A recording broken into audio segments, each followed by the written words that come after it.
वो जो प्रक्रिया है वो मुझे बहुत पसंद है वो करना। वो मैं करता हूँ, वो मुझे ऐसा लगता है जैसे कोई तीसरी आँख खुल रही है।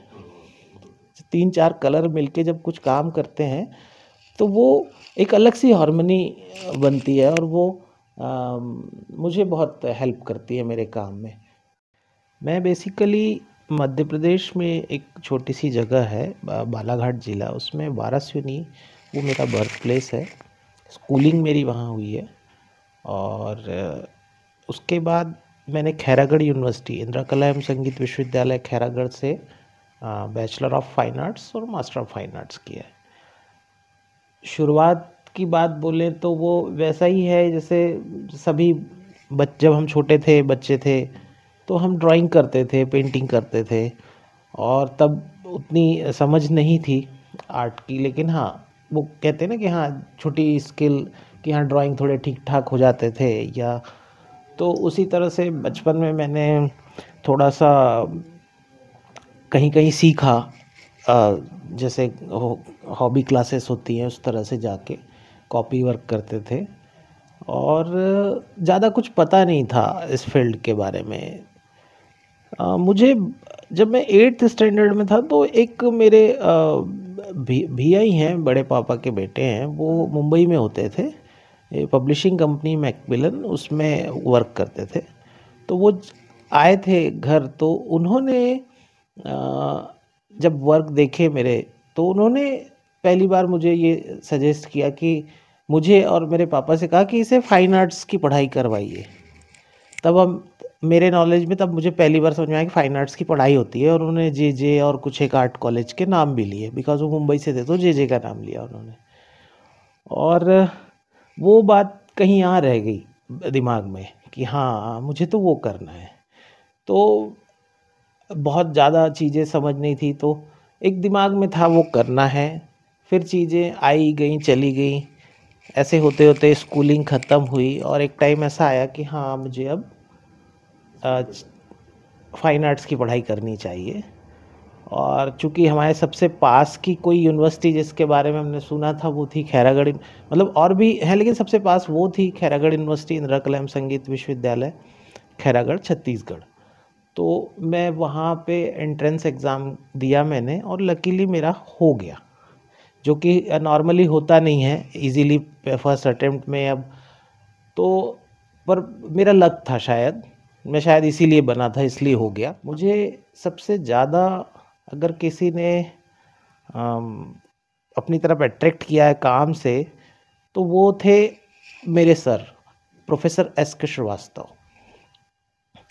और मैंने रियल में उनके जैसा पेंटर नहीं देखा, मतलब हमने बहुत बड़े बड़े बहुत अच्छे पेंटर्स के वर्क हम देखते हैं पर जब उनको देखो तो आप काफ़ी कुछ भूल जाएंगे ऐसा लगता है जब वो पेंट कर रहे हैं, जब वो काम कर रहे हैं। और उनकी पेंटिंग्स में वो बात अलग थी। और उन्होंने क्या किया कि अपने पूरा लाइफ जो है वो स्टूडेंट्स को दे दिया। हाँ, मेरा मास्टर्स चल रहा था, स्टूडेंट था और मैं अपना डिज़र्टेशन पेपर मैंने कुछ ऐसा चुना था कि मेरा ये था कि मुझे थोड़ा मिलना है लोगों से, थोड़ा फोकस करना है तो क्या करूं, कैसे करूं, क्योंकि हम खैरागढ़ भी छोटी जगह है, यूनिवर्सिटी है बस, उसके अलावा वहाँ पे ऐसा कुछ नहीं है। तो मैंने सोचा कुछ ऐसा विषय करूं जिससे मैं लोगों से मिलूंगा, कुछ जानूंगा, कुछ समझूंगा। तो उस बीच मेरा डिज़र्टेशन का जो सब्जेक्ट था वो था भारतीय कला में केंद्रीय ललित कला अकादमी का योगदान, एक समीक्षात्मक अध्ययन। ठीक है।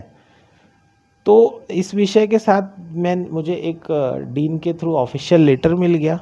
उस लेटर को लेके मैं दिल्ली पहुंच गया और दिल्ली में ललित कला एकेडमी में जाना, लोगों से इंटरव्यूज़ लेने, अलग अलग आर्टिस्ट से उनके ओपिनियन पूछने, तो वो सब मैंने करना शुरू किया। तो उसी बीच जब गैलरी में गया, गैलरी देखा तो मुझे लगा यहाँ शो करना चाहिए और एक अलग सा जोश, मतलब हम उस समय काम क्या करते थे अब कितना समझते थे हमें नहीं पता, लेकिन एक जोश था करना चाहिए। तो मैं एकेडमी में गया और मैंने गैलरी के लिए पूछा, अप्लाई किया। तो उन्होंने बोला कि कैंसिलेशन वो कैंसिल हुआ, एक डेट है फरवरी में, मतलब दो महीने बाद ग्रुप शो का, अगर आप इंटरेस्टेड हो तो कर सकते हो। और इस तरह से बातचीत हुई बहुत इजीली, मतलब गैलरी मिलती नहीं इतनी इजीली, पता नहीं उस समय क्या हुआ जो मुझे मिल गई। तो मैंने सोचा यार शो करना है, तो फिर मैंने अपने ही दोस्तों से जो कुछ बैच सीनियर, 1-2 सीनियर, एक बैचमेट, ऐसे हमने 4-5 लोगों ने मिलके अ, एक शो किया, ग्रुप शो ललित कला एकेडमी में, न्यू दिल्ली में। उस शो का नाम हमने दिया था चिन्हार।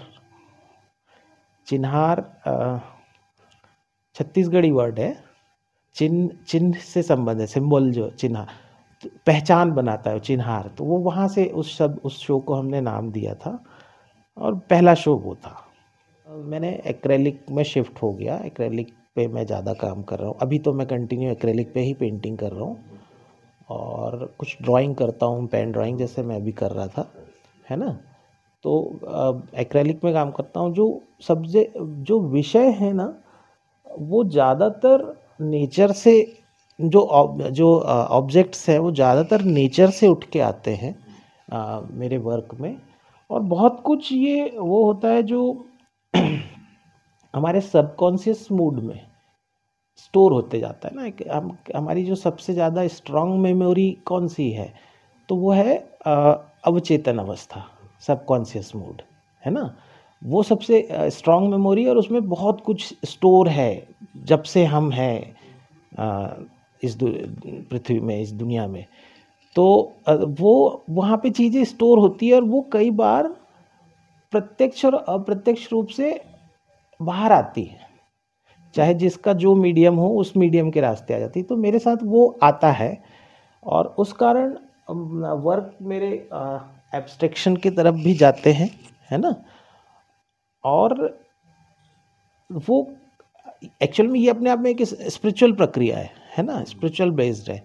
तो वो होता है। तो कई मेरी जो टेक्निक्स में ये है कि पेंटिंग करने से पहले अगर मैं ज़्यादा से ज़्यादा मैं ये सोचूंगा कि मुझे ये बनाना है, कोई एक किसी एक विषय पे सोच लूँगा, फिर उस सब्जेक्ट हुआ, फिर उसके ऑब्जेक्ट को के बारे में सोच लूँगा और बनाऊँगा। लेकिन वो शुरुआत में वो होता है, लेकिन वो जब वर्क कर रहा हूँ तो वो काम करते करते वो डेवलप होते चला जाता है। वो फॉर्म अपने तरीके से डेवलप होता है, और उसमें वो बहुत कुछ उस समय स्पॉन्टेनियस होता है, जो हमारी सबकॉन्शियस मेमोरी है वो उसमें सपोर्ट करती है, हेल्प करती है।